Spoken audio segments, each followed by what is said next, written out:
Que répondez-vous à votre consoeur Olga Givernet?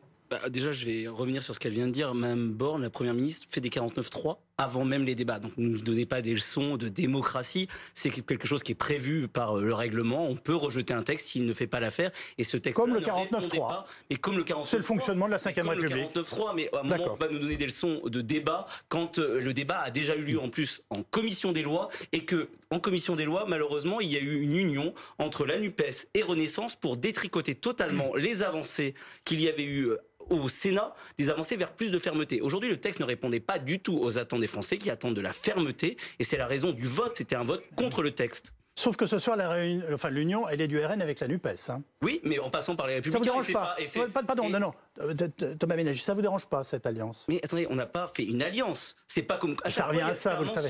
C'est un mensonge. À un moment, c'est une motion de rejet. Vous rejetez le texte. Il y a une alliance de circonstances, vous ne pouvez pas nous dire le contraire. Mais non, c'est un mensonge, excusez-moi. Non, ça ne marche pas comme ça. Les institutions ne marchent pas comme ça. Quand vous votez une motion de censure, déjà, par exemple, vous ne faites pas un gouvernement alternatif. Quand vous votez une motion de rejet, vous rejetez le texte. Nous sommes, bien entendu, en désaccord total avec Europe Écologie Les Verts. De la même manière que les Républicains ont voté cette motion de censure, cette motion de rejet préalable, et ils ne sont pas d'accord avec la NUPES. Nous avons juste dit ce texte, qui était un texte immigrationniste, qui allait régulariser massivement avec l'article 3 notamment, 4 bis désormais, les travailleurs sans papier, n'était pas le bon texte et ne répondait pas aux attentes des Français. Un texte immigrationniste. Et oui, très clairement, c'était le pire appel d'air sous la Ve République depuis le regroupement familial. Puisque vous ouvriez une nouvelle porte, une nouvelle voie d'immigration avec ces régularisations massives des travailleurs sans papier. Il y avait aussi d'autres éléments dans ce texte, la possibilité pour les demandeurs d'asile de travailler dès leur arrivée, la possibilité aussi de répartir sur l'ensemble du territoire français, notamment dans les zones rurales, les migrants. Il y avait un certain nombre de mesures qui étaient refusées par les Français. La NUPES et la France Insoumise disaient exactement le contraire concernant l'analyse que vous venez de faire. Et donc j'ai raison en disant que nous n'avons pas fait une alliance,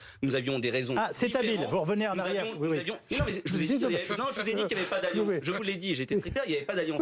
Nous avons des raisons différentes. Eux, ils attendaient plus d'immigration, nous attendons encore moins d'immigration et ce texte n'était pas à la hauteur. Vous avez honte de la démocratie, le vote des représentants, que cela vous gêne ou non, mais vous êtes en minorité, vous êtes en majorité relative, donc arrêtez de dire qu'il y aurait un déni de démocratie, que la Ve République ne serait pas respectée, que vous avez honte de l'institution, honte de l'Assemblée. Vous n'avez pas à avoir honte, nous avons voté, vous avez échoué, votre texte n'a pas convaincu, nous sommes élus, représentants du peuple, donc arrêtez ce blabla, ça ne marche pas, vous devriez même être fiers, nous avons voté, vous avez échoué, revoyez votre copie, revenez et nous verrons. Et j'écoutais très bien ce qu'a dit le sondeur qui est sur le plateau. Il y a la possibilité d'entendre les Français par référendum. Par référendum, c'est ce que nous proposons au Rassemblement national avec Marine Le Pen. Et vous avez dit que les Français étaient favorables et vous avez raison sur un certain nombre d'éléments de durcissement. Ça ne vous dérange pas que 8 Français sur 10 souhaitaient ce texte? C'est pas tous les jours qu'on est avec un tel enthousiasme et qu'aujourd'hui il soit balayé? Non mais ils attendaient aussi d'autres choses. Je ressortais les sondages. Ils souhaitaient la suppression de l'AME à 70%, le changement de la Constitution que nous proposons à 72%, la fin du sol à 74%. Oui, mais attendez, il y a eu un vote. Et il y a la possibilité, nous proposons un truc simple, c'est référendum sur l'immigration. Malheureusement, le gouvernement, après avoir laissé croire... Vous êtes bien là pour représenter les Français en tant que député. Mais attendez, de temps à autre, vous devez regarder les sondages. Étudier le texte et savoir s'il va dans le bon sens. À un moment, nous souhaitons que ce texte s'arrête, puisqu'il ne répondait pas aux attentes des Français. Peut-être qu'il y avait une majorité, mais peut-être qu'il y avait certains éléments qui n'étaient pas aujourd'hui compris. Ils n'avaient pas forcément entendu les arguments des débats que nous avions eus en commission, qui expliquaient très clairement que l'article 3 devenu 4 bis était un appel d'air massif.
Je vous confirme que tant que nous n'aurons pas assimilé les étrangers qui sont sur notre sol, tant que nous n'aurons pas un modèle social, un hôpital qui marche, un système de santé à la hauteur, quand il n'y aura pas plus de logements, nous ne serons pas en capacité d'accepter plus de personnes sur notre sol. Et donc là, vous avouez très clairement que c'était une volonté d'ouvrir les vannes, de régulariser massivement, de continuer à accueillir de grands nombres de personnes sans qu'on en ait les capacités. Aujourd'hui, nous assumons que nous préférerions privilégier les Français, les étrangers en situation régulière, les personnes qui aujourd'hui sont déjà sur notre sol, les assimiler, leur offrir un environnement de qualité, et ce que nous ne pouvons plus faire aujourd'hui déjà pour ceux qui sont sur notre sol. Juste une question, parce que j'entends cet argument très souvent, à propos de la régularisation des métiers en tension.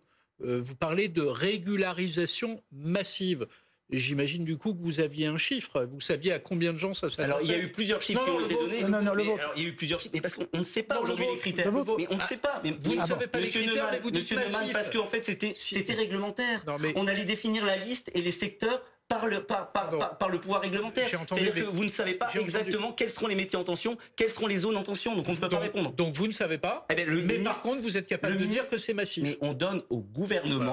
Tout ce que je on donne au gouvernement. Non, mais vous êtes malhonnête intellectuellement, je vous le dis, parce que vous donnez J'essaie justement. Mais non, on peut faire un jeu de qui est le plus malhonnête intellectuellement. Si je puis me permettre. Oui, je vous laisse, mais je veux quand même expliquer aux téléspectateurs qui nous écoutent. On donnait au pouvoir réglementaire, c'est-à-dire au gouvernement, à l'exécutif, la capacité de fixer les métiers en tension, lesquels ne le sont pas, les zones. Donc nous, on n'avait aucune... Et excusez-moi, quand je vois la soumission à la NUPES en commission des lois, je peux vous dire qu'au vu de la situation, ça aurait été open bar et ça aurait été l'ouverture.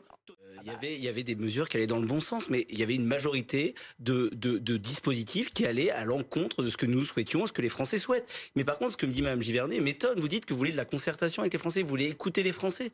Mais il y a déjà quelque chose dans la Constitution, ça s'appelle le référendum. Pourquoi vous refusez le référendum sur l'immigration? Pourquoi, après ce camouflet, vous refusez de soumettre le texte de M. Darmanin, ou le texte sorti du Sénat, ou idéalement le texte que Marine Le Pen propose par référendum? Arrêtez d'inventer des comités Théodule, des conseils nationaux de la refondation. Il y a quelque chose qui existe, c'est le référendum. Faites-le. Faites confiance aux Français. Et c'est ça, ce soir, vous regrettez le vote des représentants de la nation et vous refusez le référendum. Allez-y. Et vous voulez le référendum et vous ne savez même pas quel texte vous voudriez proposer. Il est déposé. Il est déposé depuis la réforme constitutionnelle de Marine Le Pen pour mettre dans la Constitution le droit de la nationalité, le droit des étrangers et avoir cet arsenal qui nous permet de nous défendre.